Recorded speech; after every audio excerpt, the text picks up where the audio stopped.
For centuries, Japan was ruled by two figures, one cloaked in divine authority, the other clad in armor and helmet. But who truly ruled the nation? Was it the emperor, descendants of the sun goddess Amaterasu, or the shogun, commander of samurai? This is the story of the emperor versus the shogun. Konnichiwa. Welcome to another journey into the history of Japan. Today, we'll unravel the complex dance of power between Japan's sacred throne and its warrior government. Let's first look at the origins of the emperors. According to Japanese mythology, the emperors trace their lineage to the sun goddess Amaterasu, who ruled Takamagahara, the Shinto's heavenly realm. Amaterasu bestowed the imperial regalia upon her grandson Ninigi no Mikoto, who descended to earth.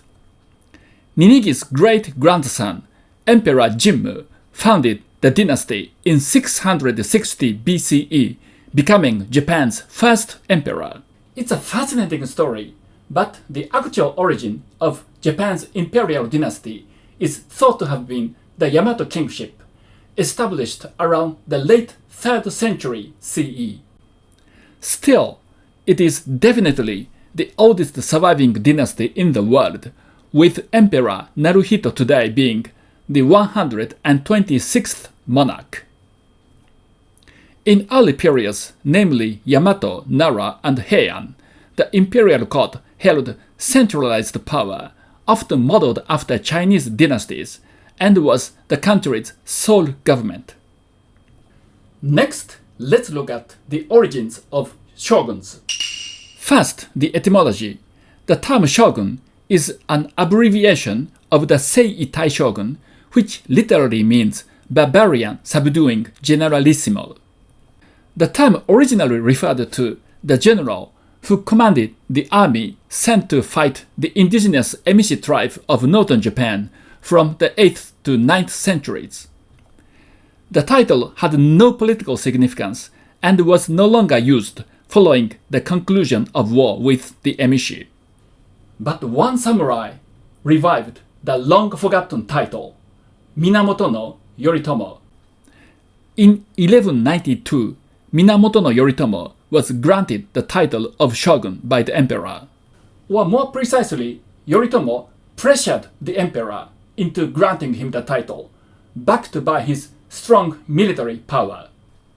He used the title as the head of the new military government he created, the Kamakura Shogunate. Thus, Japan became a country with two governments. This dual structure, sacred authority versus practical governance, would define Japan for centuries. But why did the two authorities coexist? The shoguns lacked the traditional authority to legitimize themselves. They knew military power alone would not sustain their rule. They needed the emperor's sanction to gain legitimacy, even if it was merely a formality. The emperors, on the other hand, were not happy to see their power eroded by the shoguns, but reluctantly accepted it, faced with their military might. And over time, emperors came to rely on the military and economic power of the shogun, as they gradually lost the practical governing ability. Thus, mutual dependence between the two authorities was established and maintained for centuries to come. However, there were times when tensions grew between the emperors and the shoguns. Let's look at two of such cases. The first one was the Jokyu War, which occurred 3 decades after the foundation of the Kamakura Shogunate. The Jokyu War was a short but decisive conflict between retired Emperor Gotoba, who sought to restore imperial power, and the Kamakura Shogunate, led by Hojo Yoshitoki, the second Shikken, or regent, de facto leader of the shogunate. Gotoba was frustrated by the shogunate's growing influence. He attempted to reassert imperial control. The shogunate was still shaky as barely 3 decades had passed since its foundation. Furthermore, it was amidst the turmoil following the assassination of the third shogun Sanetomo 2 years prior. Gotoba saw it as an opportunity to topple the shogunate. In 1221, he issued an imperial decree calling on samurai across the nation to overthrow the shogunate. Gotoba believed that warlords nationwide would come to his call because he was the emperor, the nation's supreme authority. But his hopes were utterly dashed. While Gotoba rallied 19,000 loyalist samurai, Hojo Yoshitoki amassed a force of 190,000, 10 times as many. The overwhelming majority of samurai sided with the shogunate and not the emperor. The imperial army was crushed by the outnumbering shogunate forces. Yoshitoki didn't kill Gotoba, but exiled him to Oki Islands in the Sea of Japan. He further exiled 2 of his sons. For the first time in Japanese history, the samurai punished the emperors. Jokyu War marked the samurai's dominance over the emperors. Imperial court in Kyoto was not abolished, but it was placed under the control of the shogunate. The second case was the short-lived Kenmu Restoration. A century after the Jokyu War, the ambitious emperor Go-Daigo sought to restore power to the emperor. He took advantage of the samurai's growing dissatisfaction with the Kamakura shogunate due to its inability to rebuild the samurai after the Mongol invasion, as well as the Hojo's dominance of power. Go-Daigo called on the samurai across the country to overthrow the shogunate. This time, powerful samurai raised their armies in support of the emperor. Among them was Ashikaga Takauji, a senior retainer of the shogunate, who switched side to the emperor. Faced with the betrayal of its senior retainers, the Kamakura shogunate met its demise in 1333, a century and a half after its establishment. Following the collapse of the shogunate, Emperor Go-Daigo began direct imperial rule in Kyoto in an attempt to reinstate the Heian-style court governance.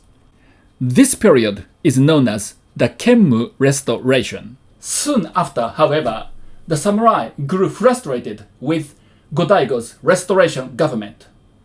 The emperor rewarded aristocrats and his favorite Buddhist institutions, but neglected the samurai who had risked their lives for Go-Daigo's cause. This illusioned Ashikaga Takauji again switched side. He turned against Go-Daigo and seized Kyoto in 1336. Go-Daigo fled to the mountains in Yoshino, located to the south of Kyoto. Kenmu Restoration collapsed in less than 3 years. Takauji installed a new emperor from a rival branch of the imperial family, had the emperor appoint him as the shogun, and established a new shogunate. So, what can we infer from these 2 incidents?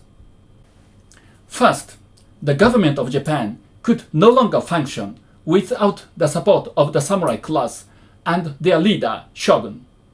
Secondly, in spite of their superior military might, shoguns still needed the emperors as a source of their legitimacy. Even after Jokyu War and Kenmu Restoration, the shoguns and their regents never dared abolish the imperial system or establish a new dynasty of their own. Here we see an exquisite balance of power between the 2. However, we see the dramatic shift in the power balance between the emperors and the shoguns during the Tokugawa shogunate, the country's 3rd and last shogunate. The Tokugawa shogunate started out as the most powerful military government in Japanese history. It was established by Tokugawa Ieyasu, who triumphed at the Battle of Sekigahara, the decisive battle of the Sengoku Japan. The shogunate tightened the control over the emperors by issuing laws requiring them to dedicate themselves to learning and art. In other words, they prohibited emperors from getting involved in political affairs. The law effectively froze emperors' political power for over 2 centuries until an incident occurred that threw the country into panic: Perry's arrival.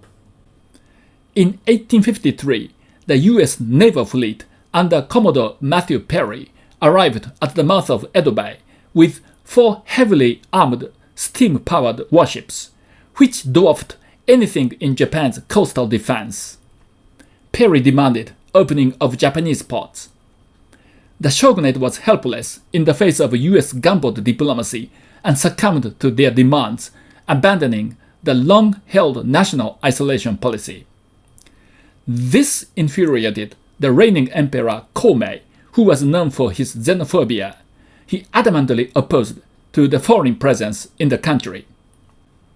The emperor began to criticize the shoguns for having succumbed to Perry's demands and even issued an imperial decree to expel the foreigners.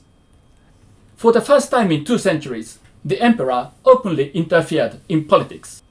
But the shoguns could no longer control the emperor amidst growing anti-foreigner sentiment across Japan.